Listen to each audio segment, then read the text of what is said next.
अपने हाथों को उठाओ, बोलो जो वचन अब मैं सुनूंगा मैं फलों को लेके आऊंगा, मैं इन्हें भूलूंगा नहीं, प्रभु यीशु मसीह के नाम में।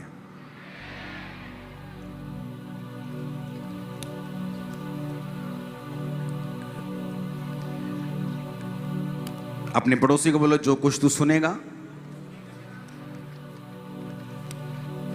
उसे नोट करना। आमीन। रोमियो 8 उसकी 12 आयत में लिखा है, पढ़ेंगे स्क्रीन के ऊपर। क्या क्या लिखा है पढ़ेंगे सभी, आप पढ़ेंगे 1 2 3 के बाद 1 2 3।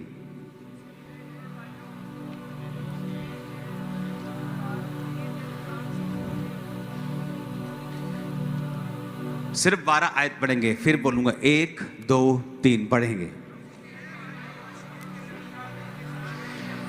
कहता इसलिए हे भाइयों हम शरीर के कर्जदार नहीं कि शरीर के अनुसार दिन काटें। आपका सबसे बड़ा दुश्मन शैतान नहीं है।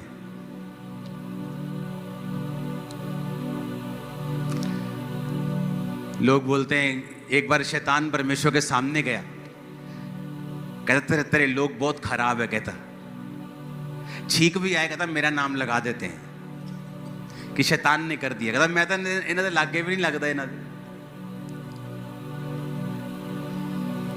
पर कहता ये मेरा नाम लगा देते हर चीज पर। जबकि आपका सबसे बड़ा दुश्मन आपका अपना शरीर है, शैतान नहीं है। और पौलुस कहता है हम शरीर के कर्जदार नहीं हैं कि शरीर के अनुसार दिन काटें।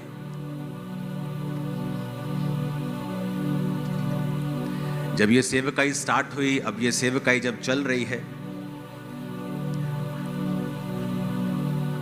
इतनी लो परसेंटेज है कि 100 में से एक भी नहीं है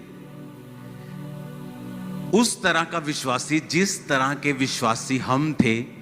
हमारी टीम जब चलती थी परमेश्वर में, दिखते ही नहीं विश्वासी वैसे। पूछो रोजे रखते हो? नहीं, हफ्ते में एक बार।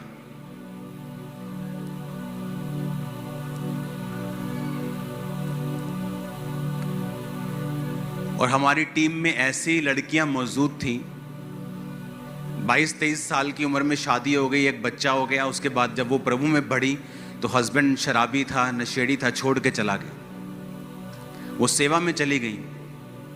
आज वो दादी बन गई। जब मतलब वो उस समय 1.5 उम्र में थी, मैं बच्चा था, 19 साल का था।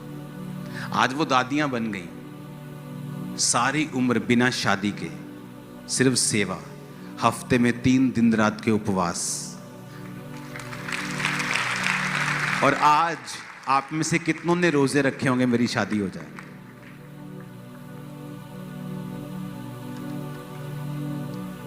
और उसको बोलते थे शादी कर लो सिस्टर। नहीं, शादी करूंगी तो सेवा से थोड़ा हट जाऊंगी, शादी नहीं करना। पवित्रताई में, प्रेयर में, उपवास, हर हफ्ते 3 दिन रात के उपवास। और हमारी टीम का हाल ऐसा था, जब हम सोमवार, मंगलवार, बुधवार, वीरवार, शुक्रवार 4-5 दिन लगातार खा लेते थे ना, तो ऐसा लगता था कि शरीर की इच्छा पूरी कर रहे हैं। हम शरीर के कर्जदार बन गए हैं कि जो शरीर मांग रहा है उसे दे रहे हैं। तो पौलुस कहता तुम शरीर के कर्जदार नहीं हो।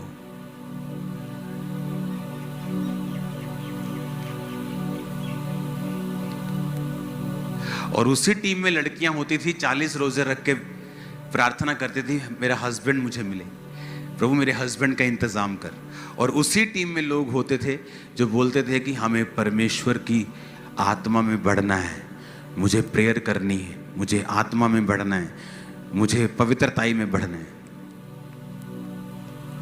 और यही फर्क था, जिन्होंने हजारों लाखों करोड़ों रूहें बचाई और जो आज भी वो लड़कियां उसी लेवल पे मौजूद हैं जहां पे परमेश्वर उनकी लाइफ में काम नहीं कर रहा। क्यों? तुम शरीर के अनुसार, 13 आयत को फिर पढ़ेंगे हम। कहता तुम शरीर के अनुसार चलोगे तो क्या होगा। मैंने टीम को बोला था कि आप 12 और 13 अलग अलग निकाला करें हमेशा आयत को, ताकि आयत समझ में आए। आयत को हमेशा अलग अलग निकालें। 13 आयत को फिर से पढ़ेंगे स्क्रीन के ऊपर। क्योंकि तुम शरीर के अनुसार दिन काटोगे तो क्या होगा। बोलो, पढ़ो उधर, क्या होगा। नहीं, ऊंचा बोलो, ऊंचा बोलो। कहता इस शरीर को खिलाओ पिलाओगे, व्यभिचार की इच्छाएं पूरी करोगे तो क्या होगा। तुम कैसे मर जाओगे। तुम्हारा एक्सीडेंट हो जाएगा? नहीं, कहता तुम मर जाओगे आत्मा में। तब वो जीवन जो परमेश्वर ने सोचा हुआ है उससे कट लग जाएगा।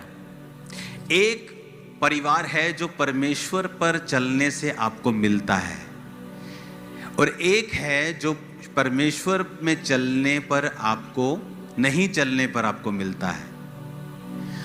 वो सिरदर्द वाला है और ये आशीष वाला है। कहता अगर तुम प्रभु में शरीर के अनुसार चलना शुरू कर दोगे तो मर जाओगे। आदम मर गया आत्मा में, शरीर में नहीं मरा। शरीर में तो वो 930 साल का होके मरा। जब वो आत्मा में मर गया तो सब चीजों में मर गया।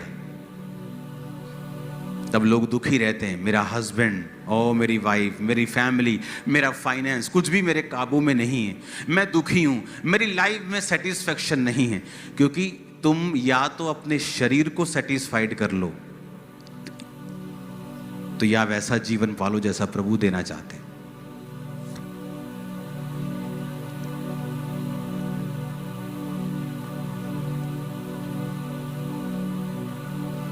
जब लगातार खा लेते थे 4-5 दिन, तो लगता था कि शरीर की इच्छा पूरी करनी शुरू कर दी हमने। तो हम शरीर के कर्जदार थोड़ी हैं कि इसके अनुसार दिन काटेंगे। आज मैं अपने लोगों को, अपनी टीम आसपास में देखता हूं, एक भी जन ऐसा नहीं मिलता जो रोजे रख के बैठा हो 7 दिन रात के। कोई 3-4 दिन, जब पापा बोलेंगे, जब चर्च में अनाउंसमेंट होगी तब रख लेंगे।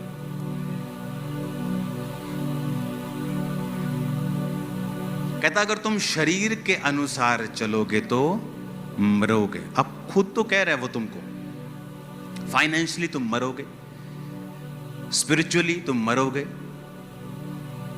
आत्मा काम नहीं करेगा जीवन में। तुम शरीर के अनुसार चलोगे, फिर तुम्हें बड़ी चर्च चलानी है, फिर तुम फेक मिरेकल भी करोगे, फिर तुम फेक प्रोफेसी भी करोगे, फिर उसको मेंटेन करने के लिए गुंडागर्दी भी करोगे। तुम सब करोगे भाई, क्योंकि तुम मर चुके हो। तुम आत्मा में मर चुके हो, क्योंकि तुम शरीर के अनुसार चले। तो यीशु ने कहा तुम शरीर के अनुसार चलोगे तो मरोगे। फिर आगे कहता यदि आत्मा से देह की क्रियाओं को मारोगे तो जीवित रहोगे। आत्मा से देह की क्रियाओं को मारोगे तो क्या होगा। जीवित रहोगे। टीवी देखने का दिल कर रहे हैं। आज आपकी फेसबुक, इंस्टाग्राम, वो सोशल मीडिया नहीं रह चुका, वो पॉर्न साइट्स बन चुकी हैं, जहां पर अर्धनंगी लड़कियां आपको 24 घंटे डांस करती मिलेंगी। तो आपको क्या लगता है कि अगर आप 24 आवर इंस्टा और फेसबुक पे हैं, आपकी स्पिरिचुअल लाइफ अच्छी होगी?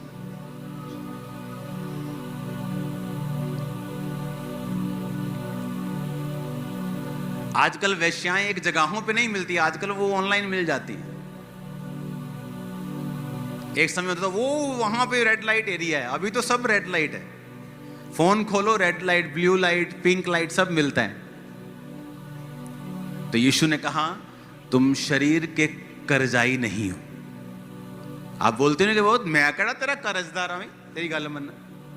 तो यीशु ने कहा तुम शरीर के कर्जदार नहीं हो। आत्मा से शरीर की क्रियाओं को मारो तो जीवित रहोगे। जोर लगाने की जरूरत नहीं पड़ेगी तुम्हें फिर सेवा चलाने के लिए, बिजनेस चलाने के लिए। आत्मा तुम्हें गाइड करेगा, तुम्हारी अगुवाई करेगा। परिवार में आसानी होगी, लाइफ आसानी से चलेगी।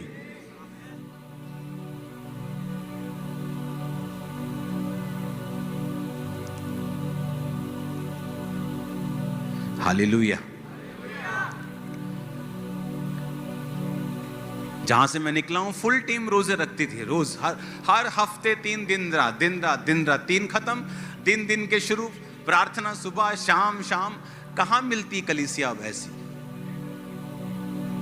अगर आप उसी कलीसिया में हैं तो फिर कॉन्ग्रेचुलेशन है आपको, क्योंकि सिर्फ चर्च में आने से आप कलीसिया नहीं हैं। अगर आप इन बातों को फॉलो नहीं करते फिर आप कलीसिया नहीं हैं। बंदा बिजी है इसलिए रोजे नहीं रखता,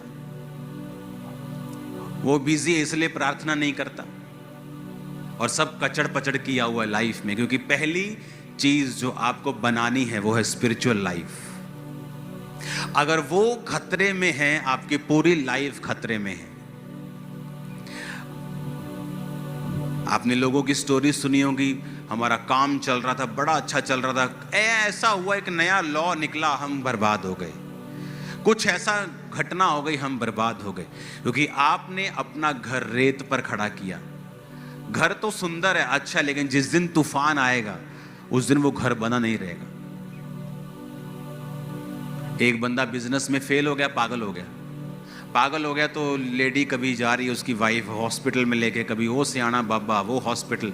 किसी ने बताया कि यहाँ एक मीटिंग क्रूसेड होने वाला है, एक पास्टर आने वाला है, वहाँ पे मीटिंग अटेंड करना। मीटिंग अटेंड करने की, पागल ठीक हो गया, चर्च जाने लगा।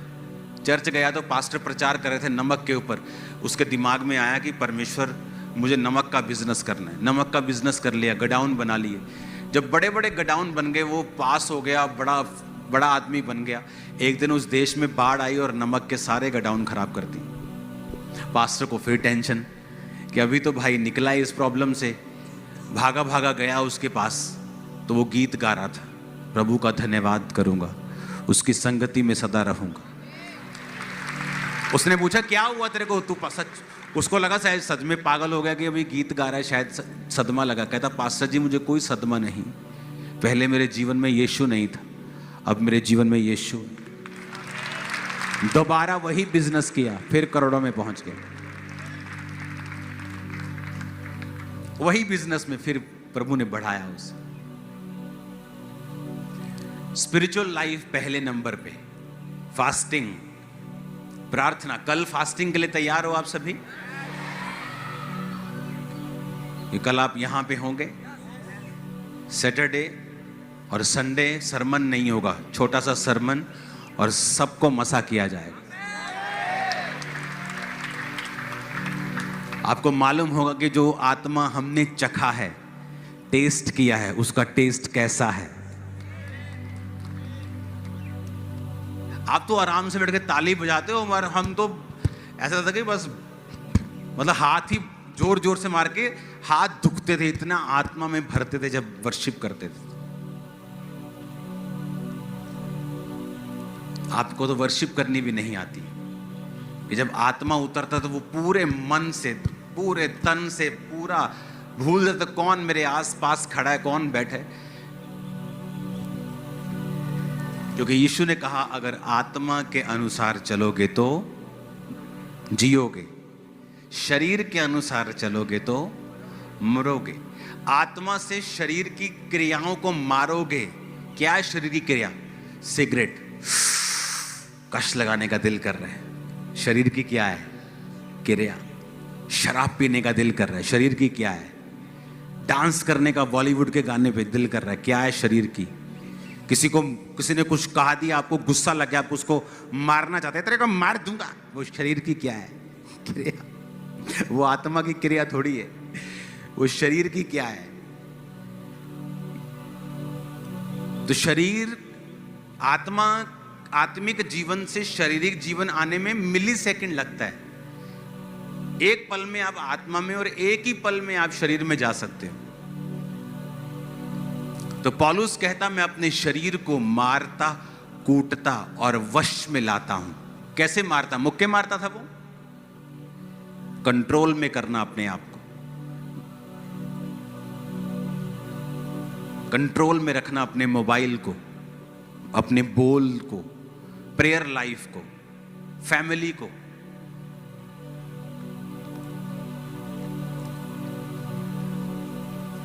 परमेश्वर कहता, मैं सदोम को नाश कर रहा हूं, मोरा को नाश कर रहा हूं, पर मैं जो नाश कर रहा हूं, क्या मैं अपने दोस्त से छुपा के रखूं?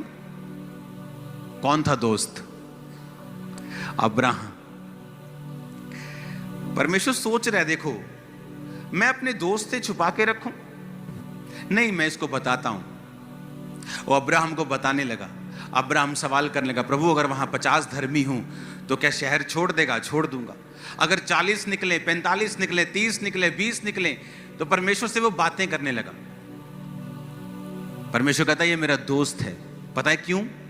कहता, क्योंकि अब्राहम अपने बाद अपने परिवार को भी आज्ञा देगा कि यहोवा की विधियों पर, कि मेरा पैसा पुत्र तेरा उदों ही है जब तक परमेश्वर तेरी जिंदगी च।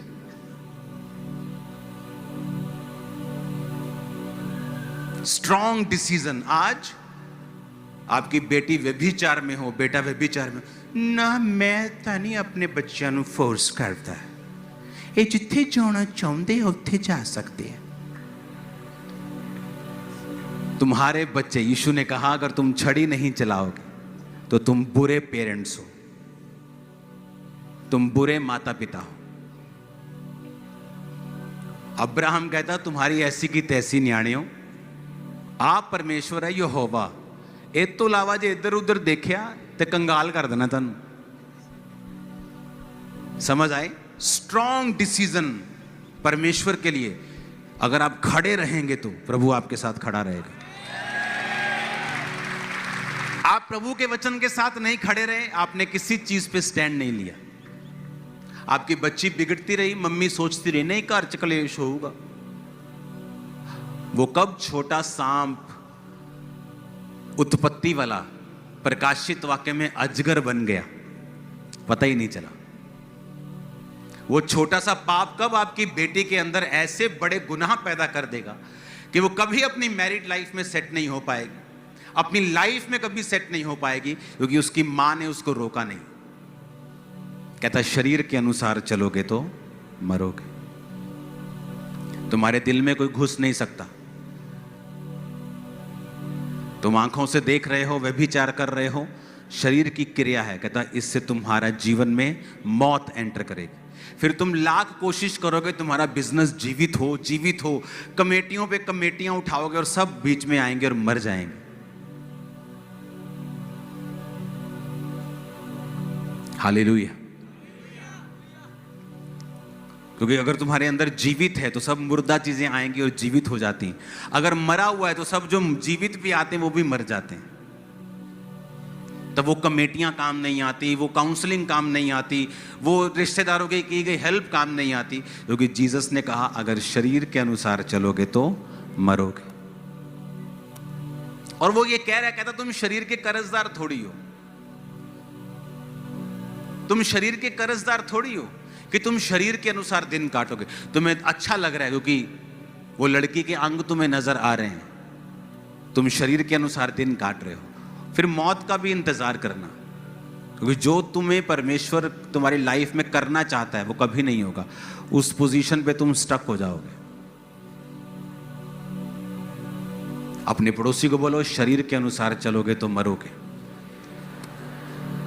आत्मा से देह की क्रियाओं को मारोगे तो जीवित रहोगे। हालेलुया।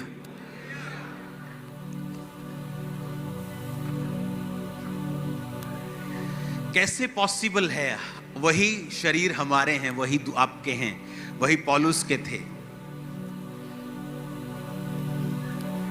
कि शरीर की इच्छाओं को काबू में रखना है। मैरिज नहीं हुई फिर भी पाप में नहीं गिरना। Fasting, prayer, fasting, prayer, fasting, कब्जा करना अपने ऊपर। हर टाइम प्रेयर, हर टाइम फास्टिंग, प्रेयर, फास्टिंग। आपके शरीर को समझ अगर आप दिन रात के रोजे रखेंगे आपको मालूम होगा कि आप अपने शरीर के ऊपर कब्जा कर रहे हो, आप उसे वो नहीं दे रहे हो जो वो मांग रहे हैं।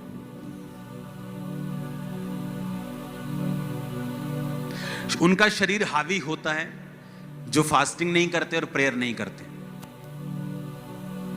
उनके शरीर हमेशा हावी रहते हैं। वो फोन पे कुछ देखेंगे, कुछ गलत आ गया उसको कभी रिजेक्ट नहीं कर पाएंगे, पूरा देख के बोलेंगे प्रभु जी अग्गो नहीं देखता।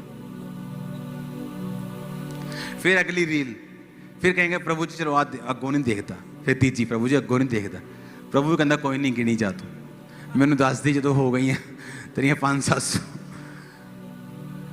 क्यों? क्योंकि शरीर क्या है? हैवी। ना प्रेयर लाइफ है ना फास्टिंग है। जिस दिन 7 दिन रात के रोजे रखे होंगे, तुम्हें लगेगा तुम मुर्दा हो इस दुनिया के लिए, और आत्मा में तुम्हें लगेगा कि तुम पहाड़ उखाड़ दोगे। हालेलुया। शरीर में वो लोग फाइट कर रहे हैं जिनकी प्रेयर लाइफ कम है और फास्टिंग कम है, वो फाइट कर रहे हैं। और जो फाइट कर रहे हैं शरीर में, वो अगले लेवल पे नहीं जा पाते। क्यों? क्योंकि अभी वो उसी लेवल पे फाइट कर रहे हैं। अभी वो 8वीं क्लास में फाइट कर रहे हैं, तो परमेश्वर उनको अगली क्लास में नहीं लेके जा रहा, क्योंकि अभी शरीर के साथ फाइट चल रही है। मैंने नहीं करना, मैंने करना है, मैंने नहीं करना, कर ले, नहीं करना, करना है, नहीं करना, बस इसी में उनकी लाइफ जा रही है। लेकिन जब आप अपने आप को डिवोट करके, अपने आप को अलग करके, अपने आप को टीवी से, दुनिया से अलग करके आप अपने आप को दे दोगे परमेश्वर के लिए, और अपने आप को मुर्दा समझ लोगे। मुर्दे को भूख लगती है, मुर्दा शादी करना चाहता है। शादी करना बुरी बात नहीं, लेकिन अगर आपको व्यभिचार की प्रॉब्लम है और आप सोचें शादी करके मैं सुधर जाऊंगी, शादी करके भी आप सुधरेंगे नहीं, क्योंकि वो स्पिरिट है, वो जाएगी नहीं। आपको अभी अपने शरीर के ऊपर कब्जा करना पड़ेगा ताकि आप जयवंत जीवन जी सकें। मोर प्रेयर, मोर फास्टिंग, और प्रेयर और फास्ट, और प्रेयर और फास्ट। जब तक तुम अपने शरीर को जीत नहीं लेते हो, आमीन, तुम शैतान को बोलोगे ना चल 90 डिग्री इधर भाग, चल 60 डिग्री, चल 45 डिग्री, उधर ही जाएगा वो। लेकिन अब जब तुम शैतान को बोलते चल भाग जा, कहता कोई नहीं, जाने रोटी खा लिए, पहले तेरे घर मटर पनीर बहुत टेस्टी बने हैं, पहला वो खा लिए, क्योंकि आपके पीछे एनर्जी नहीं है। हालेलुया। जब दिन रात के फास्टिंग हम प्रार्थना करने के लिए बैठते थे, जो प्रेयर प्रेयर प्रेयर, तो ऐसे आत्मा में एक होता है महसूस नहीं होता, हमें मालूम होता था कि ऐसा हो रहा है। तो जब मैं विश्वासी था, जब मैं प्रार्थना में, उपवास में होता था, मुझे मालूम होता था कि मेरे सामने अगर लाखों दुष्ट आत्मा वाले लोग होंगे, लाखों आजाद हो जाएंगे, दुष्ट आत्माएं निकल जाएंगे, और मुझे कोई फर्क नहीं पड़ेगा। वो मालूम होता था, वो एनर्जी, वो फायर, वो परमेश्वर की सामर्थ आपके अंदर है, वो आपको मालूम होता था उस स्पिरिचुअल लाइफ में।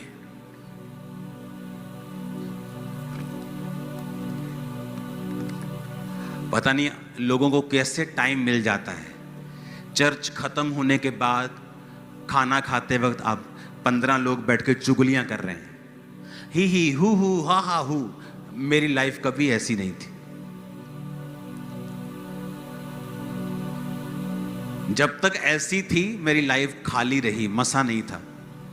और हम महसूस करते थे कि यार अभी तो प्रेयर करके हटे, लेकिन खाली खाली क्यों लगता है? क्योंकि जैसे प्रेयर खत्म होती थी, लड़के लोग हम बैठते थे और गंदे मजाक करते थे। तो मजाक चलता था। वैसे लाइफ व्यभिचार में नहीं थी, लेकिन मजाक करते थे, अलग अलग अलग, ही हु ठट्ठा। जब समझ आई, अपनी लाइफ को अलग किया, जो अंदर जा रहा था फिर वो अंदर ही रह रहा था, शेद वाली थैली से बाहर नहीं आ रहा था। मैं तो हैरान हूं जब मेरे को मालूम होता है लोग चर्च से उठकर जब ऑफिस में जाते हैं, इधर बैठ, 15 लोग बैठे, चुगलियां चल रही हैं, खाना चल रहा है, बातें चल रही हैं। जहां ज्यादा बातें होंगी वहां ज्यादा अपराध भी होगा। क्रिश्चियन लाइफ एक बड़ी अजीब लाइफ है। या तो इसमें अपनी लाइफ को बनाकर ऐसी टेस्टिमनीज पैदा कर लो जो दुनिया में कहीं नहीं, या फिर आराम से चली जाओ जैसे चलते हैं सब। एक पढ़ाई है यूपीएससी, जहां आपकी जान, दिल दिमाग, गुर्दा दिमाग सब लग जाता है। एक आप आराम से बीए कर लो, उसमें पढ़ना पड़ता है, फ्री नहीं होती, लेकिन अलग तरह की पढ़ाई। या तो क्रिश्चियनिटी में, मसीही लाइफ में कुछ ऐसा करो कि आपकी टेस्टिमनी बन जाए और आप लाखों लोगों की ब्लेसिंग बन जाओ। फिर या अगर कुछ ऐसा नहीं विचार, फिर आराम से चलते जाओ। हालेलुया।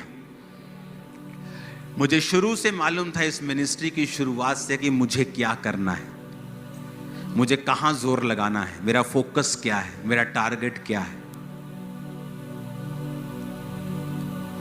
हालेलुया। अपने पड़ोसी को बोलो, तुम शरीर के कर्जदार नहीं हो। फिर से बोलो ऊंची आवाज में। अपने आप को भी बोलो, आंखें बंद करके बोलो, मैं शरीर का कर्जाई नहीं हूं, मैं शरीर की कर्जाई नहीं हूं, मैं शरीर का कर्जाई नहीं हूं। बोलो 7 बार। मैं इसका कर्जदार नहीं हूं। बोलो बोलो 7 बार बोलो।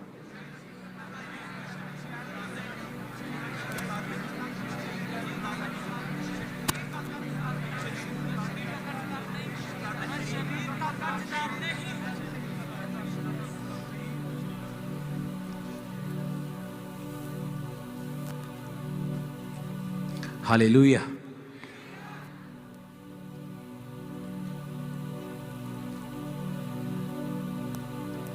मसीह का जीवन सामर्थ वाला होना चाहिए। इधर मैंने फास्टिंग रखी होनी, इधर बाइक पे मैं विजिट करने के लोगों के घरों में जब जाता था, मैं आपको एक्सपीरियंस बता रहा हूं। बाइक हेलमेट लेके मैं चलता था, हेलमेट के अंदर से मुझे सामर्थ निकलती हुई दिखती, इतना सामर्थ फील होता था मेरे को। शुरू से लोगों को लगता है ये कैसे हो सकता है कि आपने एक चर्च खोली, पहले दिन 15,000 क्रॉस कर गई। ऐसा तो हमने कभी सुना नहीं। कोई चर्च खोलो, उसको 15, 20, 25, 30 साल चलाओ, फिर वो 10-15 हजार होती, उसकी भी टेस्टिमनी होती है कि हमारे बाप दादाओं ने शुरू की, आज परमेश्वर ने हमें बढ़ाया। ये कैसे हो सकता है कि पहले दिन चर्च 15,000 क्रॉस कर जाए? अभी तो शुरुआत है, अभी तो नींव बनी, काम तो भी करने हैं और पॉसिबल है आत्मा से। इसलिए जीसस ने क्या कहा? ना बल से ना शक्ति से, उसकी आत्मा के द्वारा सब कुछ होगा तुम्हारी लाइफ में। ना बल से ना शक्ति से, बल्कि उसकी आत्मा के। ऊंची आवाज से बोलो, आत्मा के द्वारा। आमीन आमीन।